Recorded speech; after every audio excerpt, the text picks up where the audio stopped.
Salut à tous, nous revoilà pour la suite de cette aventure avec le chapitre 2. Nous étions il y a des années de cela dans le petit village d'Amoingro. Tout était calme, les villageois étaient dans l'attente de quelque chose. Vu de près, certains paraissaient tristes, chacun avait peur d'être le premier à constater la tragique vérité. Quelqu'un allait mourir. On le représentait comme étant l'un des piliers du village. Tout le monde avait le visage crispé. Le féticheur avait consulté les dieux et ceux-ci étaient unanimes. Il avait accompli les sacrifices nécessaires, essayé toutes sortes de plantes médicinales, sans succès. Tout le monde fixait la concession qui était située à l'entrée du village. Les sourires ou les pleurs dépendaient à présent de cette case insignifiante parmi tant d'autres. En effet, la vieille Amoin, celle dont le village porte le nom, était sur le point de partir pour l'autre monde. Elle avait fait sortir tous ceux qui veillaient sur elle, à l'exception de son fils Kwao et du vieux féticheur Insinou, ami de la famille et qui la soignait depuis le début de sa maladie. Elle semblait inquiète. Elle n'avait jamais voulu de cette étrangère Peul comme belle-fille, mais son fils s'entêtait. Elle préférait Aou, la fille de Kwame qui était autochtone. Elle refusait du sang étranger dans sa lignée. C'est pourquoi, malgré la fatigue causée par la maladie, elle avait retenu le vieux féticheur comme témoin pour poser une dernière fois cette question à son fils, car elle savait qu'il ne lui restait plus longtemps à vivre. « Grand frère Insinou, commença-t-elle d'une voix enrouée, tu sais qu'au fil des ans, tu es resté non seulement l'ami de la famille après la mort de mon mari, mais aussi le guérisseur. J'ai donc gardé comme lui un profond respect pour ta personne. » Elle soupira un instant.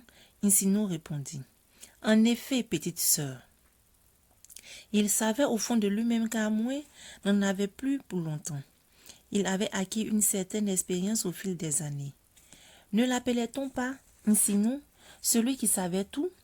Il pouvait dire si oui ou non un malade était sur le point de rendre l'âme, et c'était le cas de cette femme déjà rongée par la vieillesse. La vieille Amoué reprit à un rythme saccadé. « Aujourd'hui, je te prends à témoin.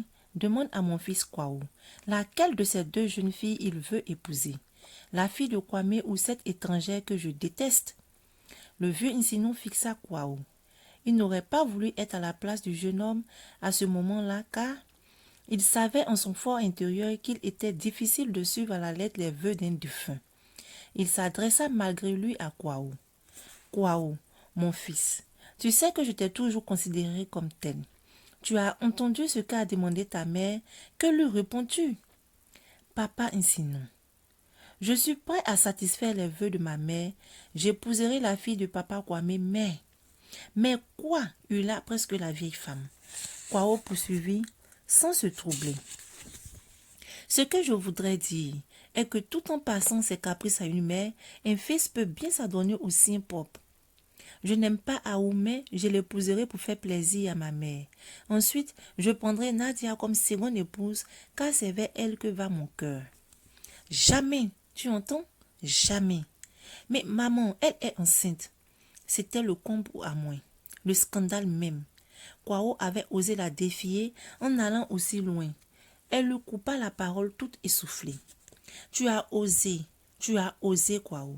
Tu me défies, toi à qui j'ai donné le jour. Tu me le payeras. » Elle fit l'effort de se lever du lit de bambou sur lequel elle était couchée et cracha dans la direction où était assis Kwao. Puis elle lança. « Je te maudis, fils de malheur. Tu n'auras pas d'héritier venant de cette femme, et celui qui aura la malchance de vivre sera maudit. Le malheur viendra de toi. Tu m'entends? Je dis bien de toi. » « À moins, calme-toi, intervient Insinou. » Mais ses efforts étaient vains.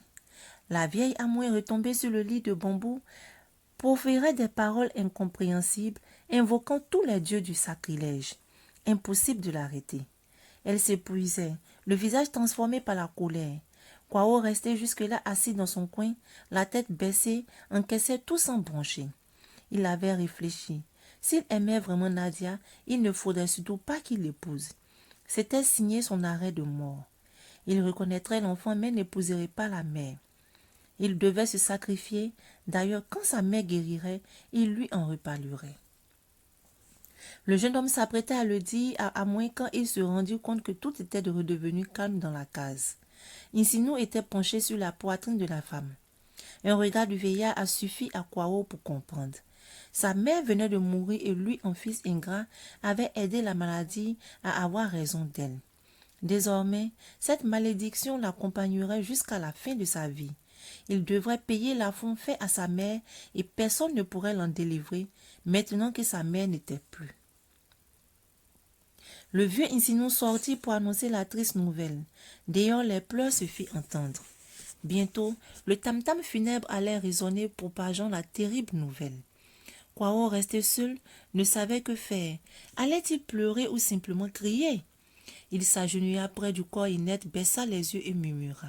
« Pardonne-moi, mère, si je n'étais pas comprise, mais je subirai ta colère pour que ton cœur s'apaise. » Il ne put continuer car sa gorge se nouait.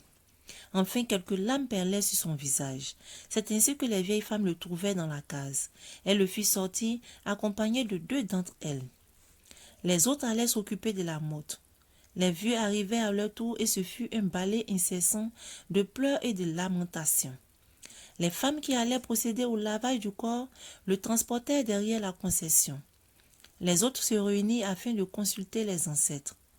En Afrique, chaque décès a une raison particulière et constitue un mystère qu'on se doit de dévoiler. Cela a un rapport avec le corps de l'âme du défunt. Dans le cas d'Amoué, tout se passa pour le mieux. C'étaient les ancêtres eux-mêmes qui l'avaient appelé. On assistait Kwao. Il y avait une fraternité qui était née. Chacun savait qu'il avait un rôle à jouer et c'était là l'une des forces de l'Afrique. On pouvait avoir des gens pour vous soutenir dans le malheur. Même ceux restés dans l'ombre insignifiants pour vous s'avéraient d'une grande utilité ce jour-là. Kwao regardait les gens s'affairer. Il était mal à l'aise dans sa peau. Ses pensées le ramenaient sur les derniers moments passés avec sa mère. Il se demandait pourquoi il avait fallu que sa mère meure à un moment où pour la première fois il avait osé la défier au point qu'elle ne lui laisse pour tout héritage qu'une malédiction et une plantation. Lui, Kwao, avait pourtant su être un fils exemplaire et sans reproche jusqu'à ce jour. Tout le monde autour de lui attribuait sa tristesse à la seule mort de sa mère. C'était en partie vrai, mais il y avait plus que cela. Il avait souvent peur de son avenir. Devait-il abandonner Nadia et son enfant à naître? Ce serait chose facile de refuser la grossesse d'une étrangère. À Amoinko, on les prenait pour des gens douteux. On n'y verrait aucun inconvénient, mais quelque chose en lui l'empêchait de faire ce geste. Il ne se sentait pas la force d'abandonner ce bébé innocent qui n'avait pas demandé à naître.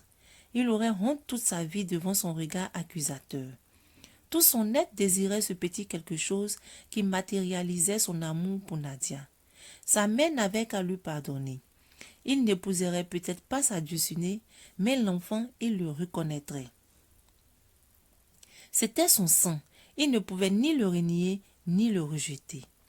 L'enterrement eut lieu le lendemain. Les funérailles durèrent 1 semaine.